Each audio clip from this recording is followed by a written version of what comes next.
Welcome back, everyone, to the Moderately Educated News Network. I am here, by my lovely co-host, Stefan Jones.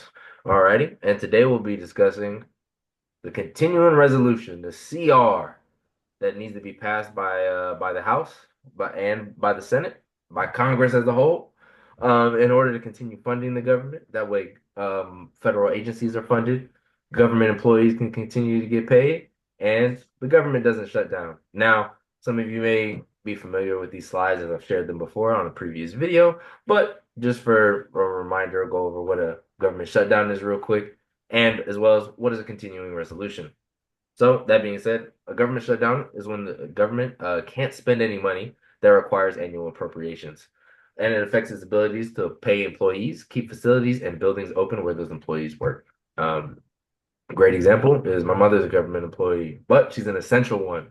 So some of you may be familiar with this term, furlough, where you're placed on this essentially this leave, this unpaid leave during government shutdowns where you don't have to work. Essential employees still have to go to work despite not having being paid. And then, of course, once the government is officially funded, they can then be reimbursed for their time worked. But still, depriving families of money for, weeks on end potentially is detrimental to a degree, especially for those that don't have savings. But that being said, a continuing resolution is different from a congressional budget officially. It is a temporary funds agreement that will continue to fund the government in absence of full appropriation bills. Um, and typically, we see funding persist at levels that were previously agreed upon. So it's not like certain institutions are being bolstered or withdrawn from. Typically, in continuing resolutions, usually is funded at the previously agreed upon rate by Congress, who manages the budget.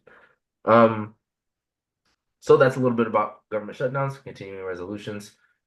The deadline to pass a funding bill for Congress was today, Friday, the December 20th of 2024. And luckily, I've been informed by my co-host that they just did it within the last 30 minutes. So we're going to break down a little bit what was in that bill, why the previous bills were likely kicked to the curb, and our thoughts about it.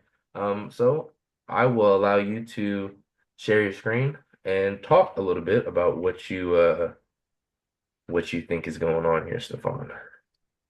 So I actually will not share my screen, but I still will read the information out to you guys. This is from AP News, right? So this literally just passed like 20, 30 minutes ago, guys. This is like a kind of live reaction, right? So House Speaker Mike Johnson has set a vote for Friday evening on a new plan that would temporarily fund federal operations and disaster aid, but punted on President-elect Donald Trump's demands for a debt limit increase into the new year. So basically, what passed was that they're going to be able to fund the government at current levels through March, and it's going to add 10 billion in disaster aid and or no, not 10 billion, 100 billion in disaster aid, my bad, and 10 billion in agricultural assistance to farmers, which that's obviously a positive. So, this vote did pass in the House. I do believe it still needs to go through the Senate as well. But that being said, those are the only details that have been released so far. So we are waiting to see more details. But yeah, like X said, it's good that they did pass something, to keep all those government employees fed, so on and so forth. But I'm just hoping and praying that there are not little trinkets snuck in. Like they tried to, in one continuing resolution, they tried to give themselves a 40% wage increase. I'm like, this is criminal activity. 40%? They already make like 170 something thousand a year, and they would have been at like 240 something thousand a year. That's insane. So as long as stuff like that wasn't snuck in here, then I can feel okay with this. Yeah, I absolutely agree. I think largely the previous bills, 'cause I think this is the third iteration now. The previous bills from Thursday were rejected because of the debt ceiling. Actually, they wanted it completely removed for 2 years, which I thought was absolutely insane. Um, and I think is indicative of potential Trump plans and GOP plans in the future, such as additional tax cuts, additional spending, which I don't think we are necessarily ready for at this point, the American economy. So I thought that that was a bit scary that that's what Trump was asking for and placed, some pressure on Congress to hopefully like pass that. I'm glad that I believe around 40 GOP representatives inside of the House denied their claim and actually joined the Democrats in voting no against these plans. Hence why it was initially rejected on Thursday. But that being said, there is a ton, at least in the bill that I'm aware of from Thursday. I'd have to still dive into what's currently being offered. But there are over 1,500 pages of allocations of funds that were going to keep the government funded until March. Some of these things contain child care and cancer research, disaster relief, as Stefan mentioned. Um, but now we can get into a bit of I guess more of the opinionated section. Forgive me, these are my messy notes and my handwriting, but I do believe that this is somewhat concerning. I believe that as Republicans do hold a majority in the House and the Senate, that the fact that we're seeing misalignment on goals and siding with Democrats and splitting down the aisle when we should see I would like to see a more unified front from Republicans. And right now, the fact that we're disagreeing on where money should be allocated in the face of a government shutdown is a bit concerning to me. So for that point, I'll pass it off to you for I don't know, thoughts on my opinion or anything there. Well, my thing is, right, the issue is that Trump's coming in and shaking up the game, right? These people are used to spending money out the absolute butt. They're used to spending trillions upon trillions upon trillions of dollars with no repercussions, uh, with no conscience, really. The audacity to want to give yourselves a raise is freaking insane. I want to say that again. Like these people are criminals, bro. Like it's really the fact that he's coming in, he's trying to shake up the game, and there are some Republicans that I'm assuming don't like that. There are always those Republicans that have been considered quote unquote rhinos, which are basically Republican or Democrat and Republican clothing, basically. So I don't necessarily think it's this huge, big deviant sector, right? Because what I think is going to occur is that if you're not backing Trump and backing the party, you're going to lose your seat. That's what I think is going to happen because this man just won the popular vote. He just won the electoral college. He won all seven swing states convincingly. I think that if you're not on board with his plans, then you will lose your job. I frankly truly believe that. Even Van Jones, literally, the CNN host who was Obama's former advisor, he literally said that he thinks that's how Trump is going to move, and he said he thinks Trump is smarter than him because he won the election and won all those things. So, I do think that there's not some big dividing sector. I think it's a few people that are used to doing things the old way, and they're going to get used to this new way of spending less freaking money, and that's going to be what it is because the national debt will be insurmountable unless we start spending less money or we tax people out the butt. Those are the choices. Either tax us so much that we can't afford to live and we become the new poor people. And me and X make good money, very good money, especially for our ages. We are very successful, I'd venture to say. Would you agree? That's all right. Yeah. So quite literally, we get taxed out the butt to where we're poor. And then yeah, so the better alternative is to slow down on the government spending.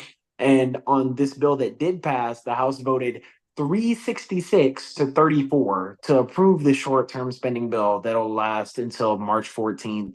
So it obviously wasn't 1,500 pages worth of stuff. The only specific things that are in these articles, this is from an article off of NPR.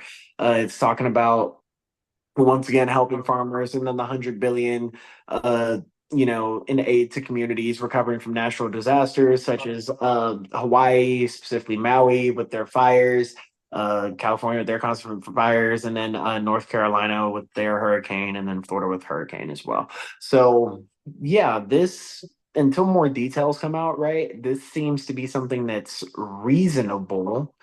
um yeah. And if anything, I believe there's less in this in terms of spending than what would have been in the one that they attempted to pass, those 1,500 pages long. So I would call that an absolute win for Trump and his administration, and Elon and the Department of Government Efficiency. Elon's not playing with these people, bro. He's so serious. But X, what are your thoughts?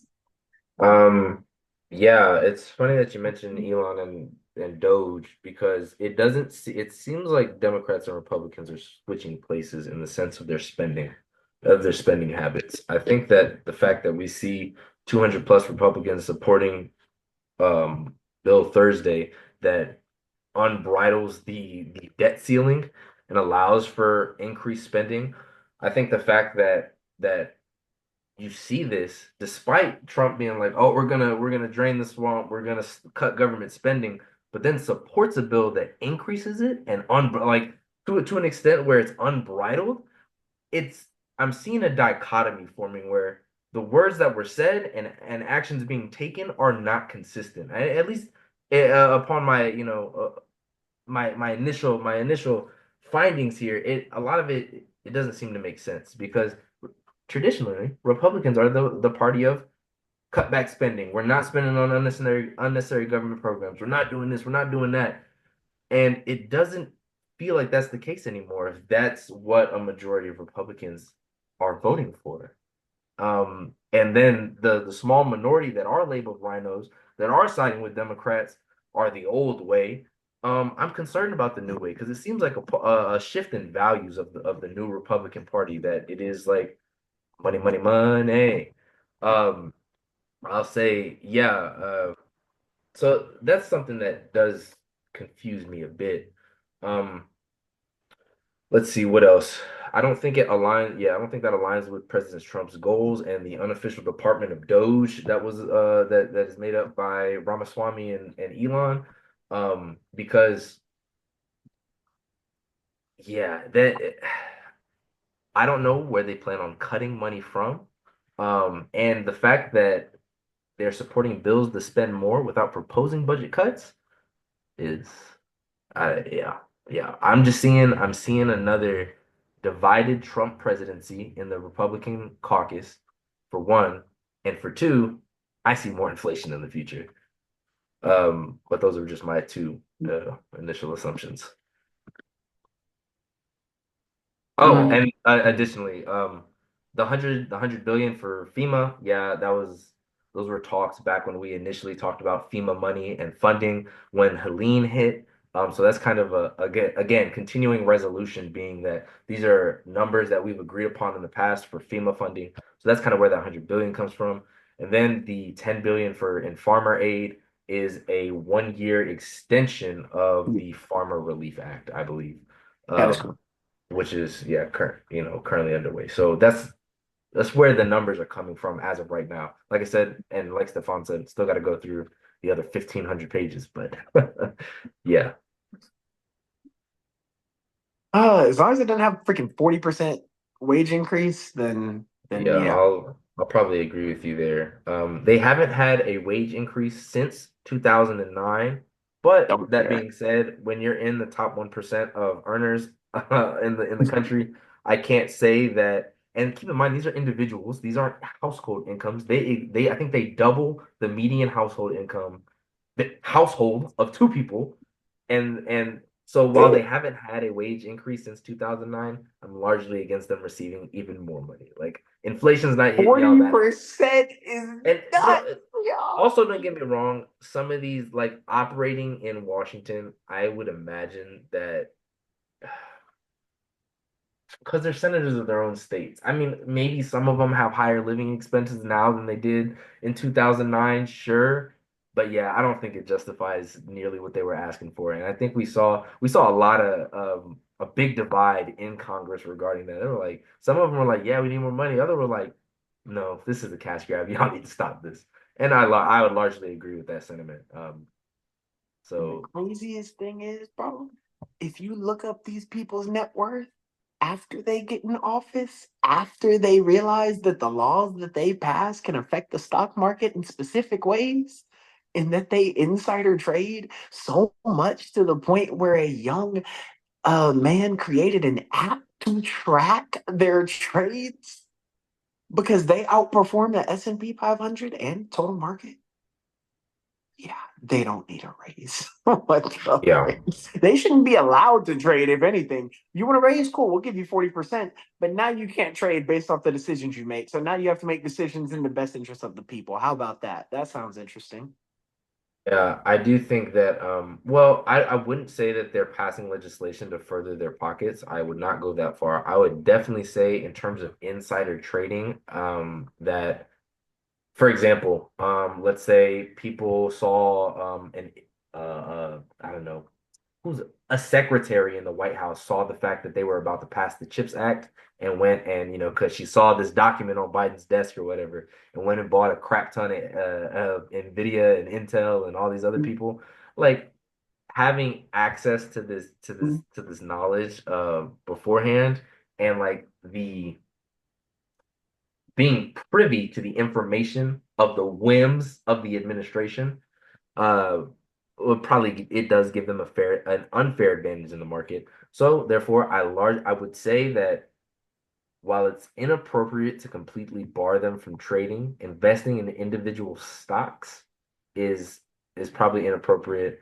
You should probably constrain them to index funds and or things that track the overall market instead of individual companies, because then at some point you do have to question their motivation or reasoning for passing certain bills. Is it to further your own interest? I don't think that's the case right now. I don't think we found any information to validate that claim. But in a democracy, we should operate in such a transparent way that people's intentions, credibility, and things of this nature shouldn't be brought into question to begin with. Such as like Fannie Willis in Georgia just being recused from Trump's case because she failed to disclose a relationship. It's not appropriate. While it may not have affected things, it's not appropriate. And so you should recuse yourself. Judges recusing themselves from cases where they have too close a personal connection, or, can't feel that they can operate unbiasedly. Having that level of transparency is important to democracy. And so while largely I don't think people operate that selfishly with that malicious of intent, removing all barriers so that you can say 100% no, this person was acting and just took advantage of the system but wasn't acting maliciously, I think is important. So that being said, yeah, don't borrow from trading, just make them stick to the I stock I I, market. I agree with index funds 100%. That's Yeah, more or less. Yeah, I agree. I was gonna say they may even be able to like purchase in certain sectors, but then even like, let's say you have somebody that's bought in really heavy to the technology sector and semiconductors. Then if they're passing the CHIPS Act still, you're still gonna sit there and be like, I don't know, man. Like, you can just do Yeah, that for your own. it's mad Um, sus.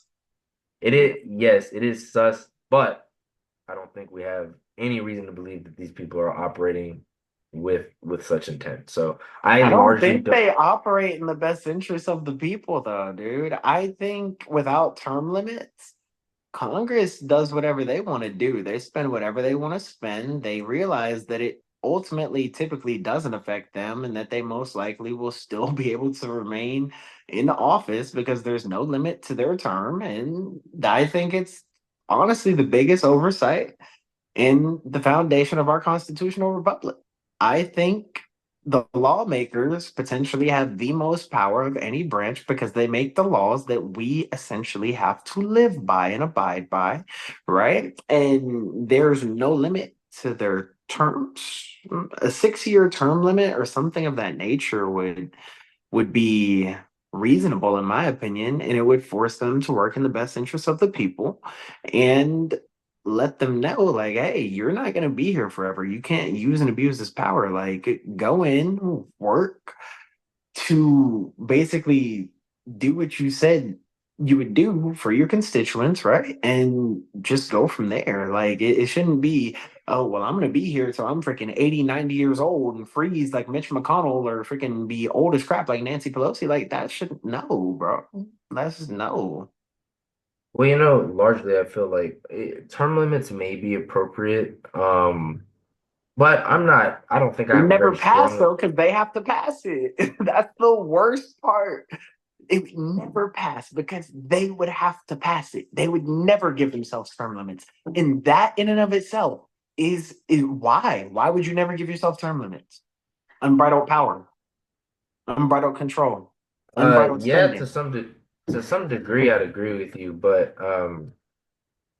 no, I would say the thing is the beautiful thing about democracy and a constitution, sorry, and capitalism, democracy and capitalism is that you're beholden to the market. You're beholden to your constituents. And so the thing is, like, while they may do things, say things, and be like, "Oh yeah, I'm gonna be here till I'm 80," you still have to serve in the interest of the public to some degree.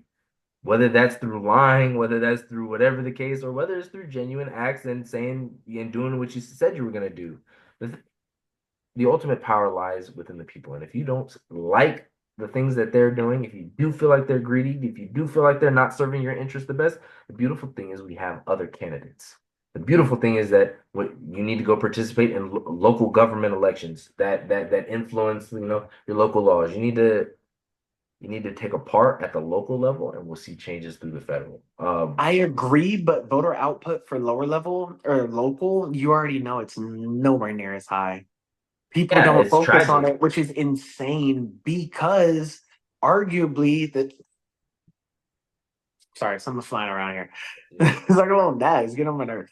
But yeah, no, at the local level, like people don't focus on that, even though it affects their daily lives like immediately, right? And it's it's just very frustrating because people will turn out for a presidential election, but I'm like, bruh, the president has goals that he wants to achieve, but the people making the laws that are gonna fall in line with what he wants are the people that you need to vote for, you know, every 2 years, right? It's not just, oh, well, 4 years from now, like, no. And then you have your state government, you have your governor, you have your mayors, like, you literally have all these people that you have say to vote for, your freaking county sheriff, so on and so forth. Like, you have your judges, your local judges, like, literally down the freaking ballot. You have so much, like, control on what you can vote for, and people just don't do it, bro. Like, people just literally go vote in a big primary election, and it's like, Yeah, like, come yeah, on, no, guys. I agree with you. It's stupid, and it's especially stupid because the framers of the Constitution delegated so much power to these individual states that a lot of the laws, a lot of the things that you're gonna see affect your day-to-day life, it's coming from the state Insane. legislature. Why It, California has homeless people everywhere. Texas doesn't. it's the state. It's happening, and It's the it's state, bro. largely federal regulation. I mean, these are big overarching laws that have like that are introduced at the federal level and then interpreted and enacted in such a way to be in compliance with this overarching broad concept. But more than likely, these things don't affect your day to day. Not in mass. I mean, not unless you're talking about like Inflation, maybe, because of the spending, but even that inflation is so it's so nuance. There is a nuance to it because of COVID and stuff, but it's well, still. no, not even. I'm not even talking about, but like in a specific instance. But inflation is slow acting. Economies move. I mean, we have the largest economy in the world. It takes massive amounts of time to move these Brother, things. this It does. inflation, this inflation didn't occur slowly. Shot up like a freaking rocket, I mean, guys. yeah, Right?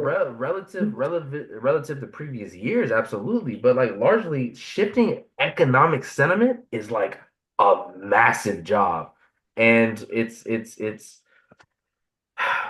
yeah, it was faster than like previous years and seems like unprecedented, but like we just think about it. We just now started to make progress on inflation. We just brought it down from 4 or 5% down to like we're 2.7-ish right now, I believe is what Jerome said the other day. And we're still cutting rates, which I mean, I guess. I don't agree with it, but I guess you could cut rates, whatever. But that being I said, mean, he said he was going to do less rate cuts than expected in 2025. He said it's only going to be two. The so market hey, actually reacted very viscerally to that. They did not like that, they bro. did not, yeah, Yeah, I yeah. see my portfolio, like, bro, I was on off and no, what I was like, and then it started going back up a little bit, but yeah, like I did people a lot freaked of out. I'm not gonna lie. I did a Like, lot of buying yesterday. oh yeah, no, But that dip. If you bought that dip, guys, oh my I god. bought that dip. Yeah, yes, But yeah, sir. nah, When I that was being in said, before the dip, I bought the big dip. Yes, yeah. sir. Yeah. But I that's keep 10,000 sitting there to buy stuff, guys. You did advice. I recommend you there do you that. go. There you Yeah. go. But nah, that being said, it's nah, man, these big overarching concepts that are enacted at the federal level, people largely don't feel in their day-to-day lives. Um, so yeah, make sure you get out, make sure you vote in local elections first. That's where you feel the most changes in your community, where you frequent things most often. And federal stuff is important, but it's not the end all be all. The framers of the Constitution, guess what? We escaped. What did we escape? Monarchy. We escaped kings and queens. We escaped highly centralized governments. That's the beautiful thing about America is that we're decentralized. We give a lot of power to individual states. And the framers, they knew what they wanted when they wrote that Constitution. And so you need to take advantage of that power. I mean, I have somewhat democratic values to a degree. I align with the Democratic Party, but I'm also small government guy for the most part. For the most Which is part. a Republican value. He's mixed, Exactly, exactly. literally and politically. But yeah, it's important to keep that in mind that we hold the power. Make sure that you're using it. Um, but we have a couple minutes left. Is there any closing thoughts, any final statements that you'd like to make? No, sir. You got anything? No, I think that's about it for me. Cool. I'll go ahead and close out. Well, guys, thank you for tuning back into the Moderately Educated News Network. Here, updating you with some breaking news. Obviously, right? We are the first ones on it. No, maybe not the first, but we we were on it. That being said, guys, if you enjoyed the video, make sure to like, subscribe, and leave a comment letting us know your thoughts on this bill. Let us know if you think whether Congress needs term limits or not. And also let us know if you think they need a 40% raise. And that being said, guys, we love you. We appreciate your viewership. And